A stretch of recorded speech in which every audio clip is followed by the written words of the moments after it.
The report is dated May 22, 2020, and uses rigorous accounting techniques to rigorously evaluate Tesco's latest annual financial statements as of February 29, 2020. The report discusses Tesco's profitability, liquidity, gearing, efficiency, and investor ratios for a minimum of the past 2 years.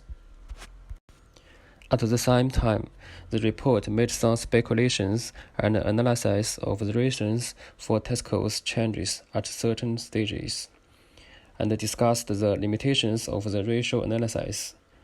The report also put forward relevant suggestions for the company's financial management from the perspectives of external investors and internal managers. Tesco is a large supermarket chain in the UK and is currently the largest retailer in the UK. It is the fourth largest supermarket group in the world, after Walmart, Tesco, and Kroger Company. Tesco supermarkets started with the sale of the food and gradually extended to clothing, electrical appliances, customer financial services, internet services, auto insurance, and others. In this financial analysis, the ratio analysis and discussion are all done by myself, so the limitation of the ratio analysis is shown in the financial analysis of the company. Each financial ratio indicators reflects only the financial status or operation of a certain aspect of the company. The situation, lack of comprehensiveness, is not conducive to a comprehensive evaluation of the enterprise, and the analysis conclusions calculated by using a single financial ratio often ignore other factors related to it. Ratio analysis is a static analysis and is not absolutely reasonable and reliable for predicting the future. The data used in the ratio analysis is the book value. It is difficult to reflect the impacts of price levels. For example, large machinery manufacturing companies have long production cycles, slow inventory turnover, and a higher proportion of fixed assets in total assets. Small commodity manufacturing companies have short business cycles, fast inventory turnover, and a high proportion of current assets in total assets.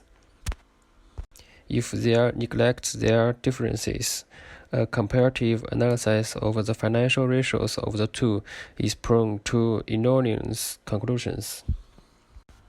The analysis of financial ratios are as follows. First is the return on investment. The ROI values of Tesco in 2020 and 2019 are 7.3% and 9.5%. This ratio shows whether Tesco is worth investing. Here we can see that Tesco's ROI value has decreased significantly compared to 2019, a decrease of 2.2%.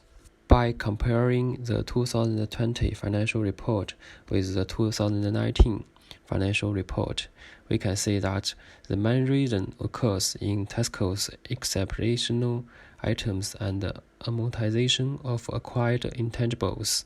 Tesco cost £487 million in 2020, but Tesco earned £42 million in 2019, which has led to the decline in the Tesco's ROI value. Comparing the GPM in 2020 to 7.1% and the GPM in 2019 to 7.3%, it can be seen that Tesco's GPM has not changed much, but it is still showing a 0.2% decline. The main reason is from the analysis of Tesco's financial report and annual report.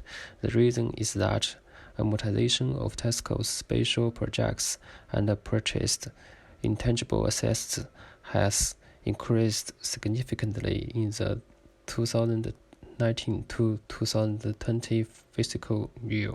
The change in Tesco's operating margin in 2020 compared with that in 2019 is not very obvious, a decrease of 0.2% from the analysis of Tesco's financial statements. Also, we can see that Tesco's ROCE has not changed significantly in the fiscal year 2019 to 2020 compared with the previous year, only a decrease of 0.1%. From the analysis of Tesco's long-term liabilities compared with 2019, Tesco increased its derivative financial instrument liabilities and reduced customer deposits and bank deposit liabilities. Although there are these series of changes, the total ROCE ratio has basically not changed. Tesco's ROCE ratio remained between 7.3% and 7.4%. To analyze Tesco from solvency involves 5 aspects of data, namely working capital ratios, asset tests, debtor days, creditor days, and stock days. We can see that the working capital ratios and asset test values are rising, which means that the flexibility and the turnover flexibility of Tesco's funds have increased. Among them, working capital ratios has the most obvious performance, rising from 60% in 2019 to 2020, 73.4% of the year.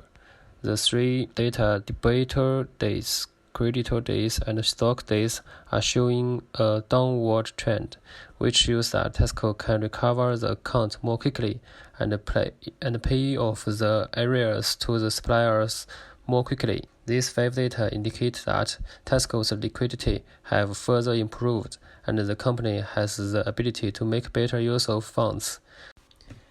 The main reason is that the company has optimized its inventory and fixed assets in 2019.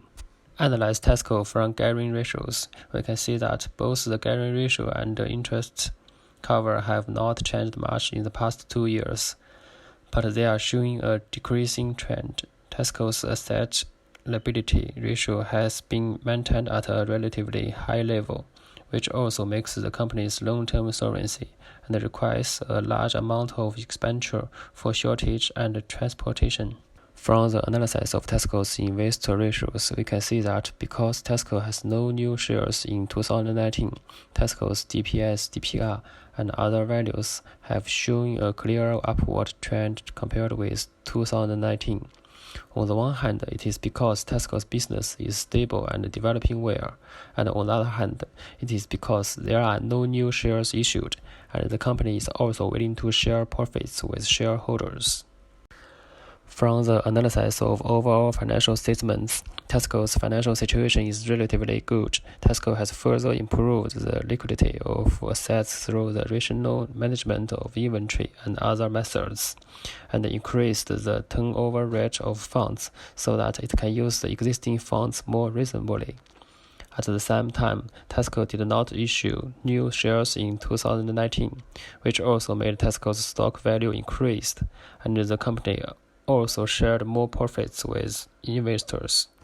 Therefore, for the perspective of investment, combined with the current situation of coronavirus, Tesco's stocks are suitable for long-term investment and long-term holding. Tesco itself needs to make adjustments in optimizing inventory and reducing costs.